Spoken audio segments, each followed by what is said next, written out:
अध्यात्म विज्ञान कोई धर्म या संप्रदाय नहीं है, ये स्पिरिचुअल साइंस है जो कुदरत के कानून पर आधारित है। ये विज्ञान पूरे ब्रह्मांड के सभी रहस्यों को उजागर करता है और जीवन के सभी पहलुओं को समझने के लिए एक नई दृष्टि देता है। इसी को आर्ट ऑफ विजन कहते हैं, दुनिया को देखने की एक नई दृष्टि, जो अध्यात्म विज्ञानी परम पूज्य स्वामी श्री कमलेशानंद जी के निर्देशन में सनातन सत्य का अनुसंधान कर हमारे जीवन को प्रकाशित करे। जय सच्चिदानंद। વેલ્યુ વાળું થઈ જાય। આપ શું એ કહેવા માંગો છો કે આ કાળમાં પુણ્યશાળી આત્માઓની સંખ્યા આટલી ઓછી છે અને આવા પડતા સમયમાં પણ ભવિષ્યમાં પુણ્યશાળી આત્માઓની સંખ્યા વધવાની છે? પ્રશ્ન પતી ગયો। ઓકે। રામ હતા ત્યારે પુણ્યશાળી ઓછા હતા, કૃષ્ણ હતા ત્યારે પુણ્યશાળી ઓછા હતા। રામ અને કૃષ્ણને પછી વ્યક્તિઓ સમજી શક્યા નતા કે આ જ્ઞાની છે સતયુગની અંદર। એટલે આ કાળમાં કદાચ 25 ઓછા સમજે તો આપણે નસીબદાર સમજવા દો કે રામ કૃષ્ણ કરતા આપણે પાવરફુલ છીએ।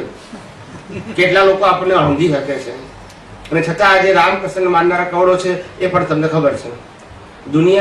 દુનિયાને છે ને શ્રદ્ધાની જરૂર છે, સિદ્ધાંતની જરૂર નથી।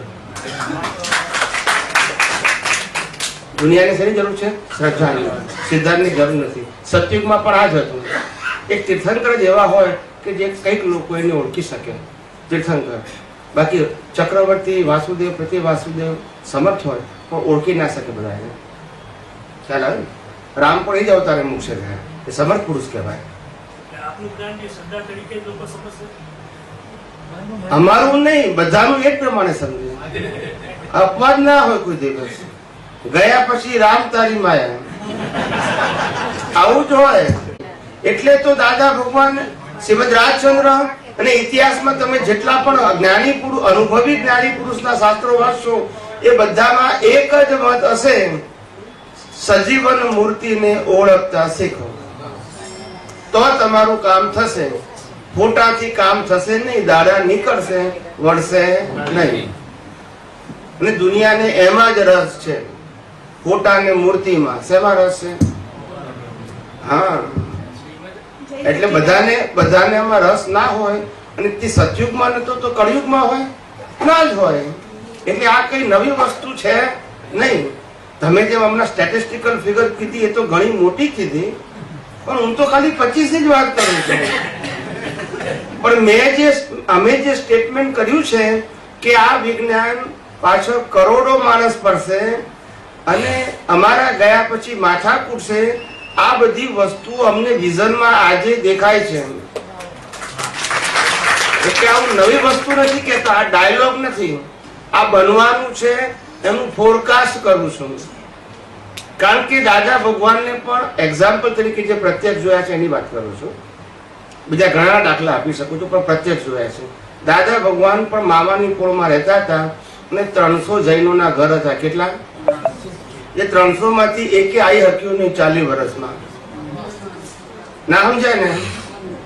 આવું એટલે એમાં કોઈનો વાંક નથી એવી પુણ્ય નથી એવી દ્રષ્ટિ કે ઓળખી શકે। જે ઓળખી શકે એનું કલ્યાણ થશે, ના ઓળખી શકે એના માટે તો અહીંયા રિઝર્વેશન છે જ, તો ગાડી મૂકવાનું નથી। આ મારી ઠોકીને ઓળખાવાનો માર્ગ નથી। જ્ઞાની બનવું એટલે માર ખાઈને જ્ઞાની બનવું। શું કીધું? હા, ખ્યાલ આવે ને? મારી ઠોકીને જ્ઞાની ના બનાય, અજ્ઞાની જ બનાય।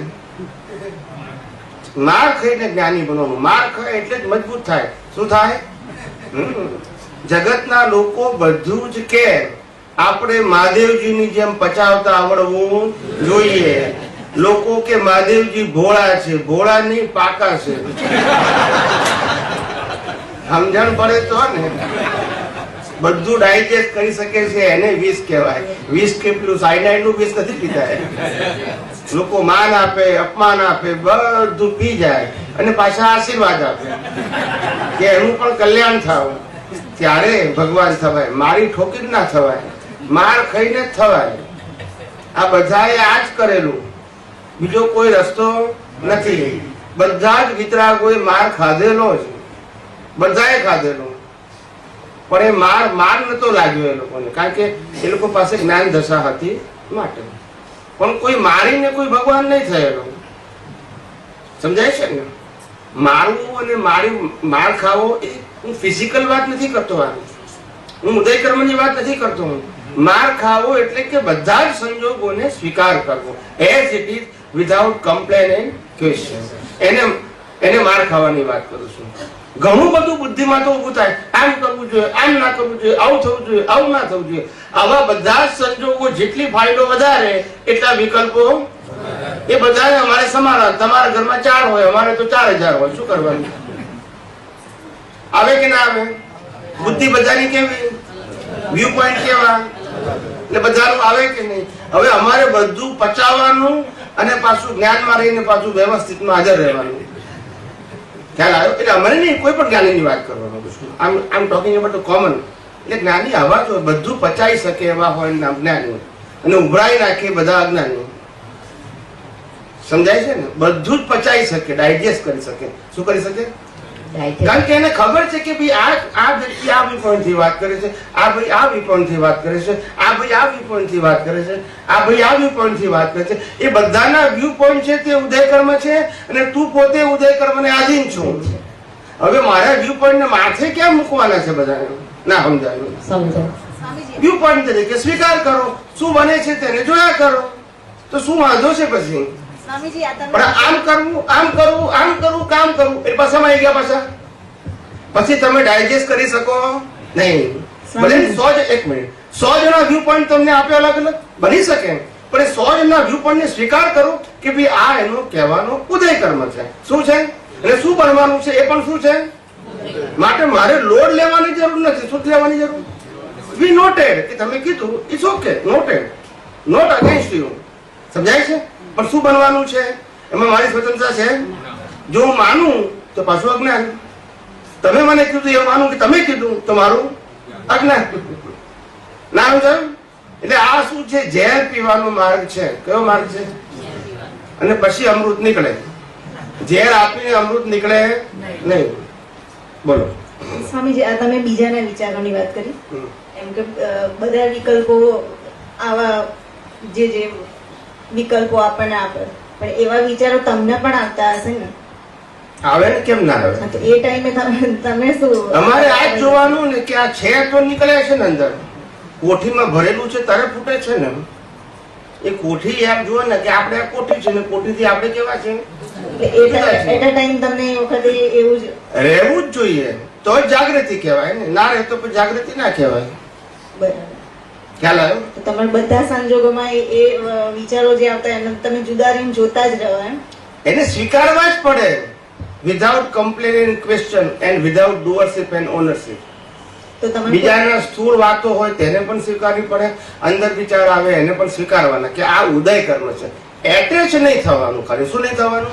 સાયન્સ કહે તમે જે થઈ રહ્યું છે એમાં એટ્રેચ ના થાવ તો તમે ભગવાન છો.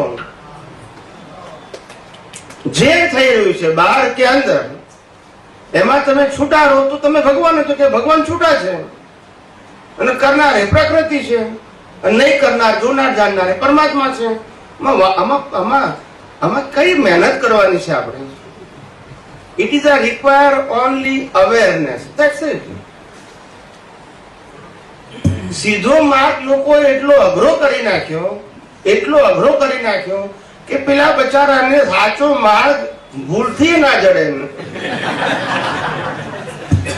પેલો બચારો હજુ પેલો નવો આવ્યો હોય મહાત્મા, હજુ તો એને જ્ઞાન નથી લીધું, પણ બચારો મહિના 2 મહિનાથી આવતો હોય 2-4 વખત, તો પેલો કે તમે જ્ઞાન લીધું નથી, તમને કશું ના સમજણ પડે.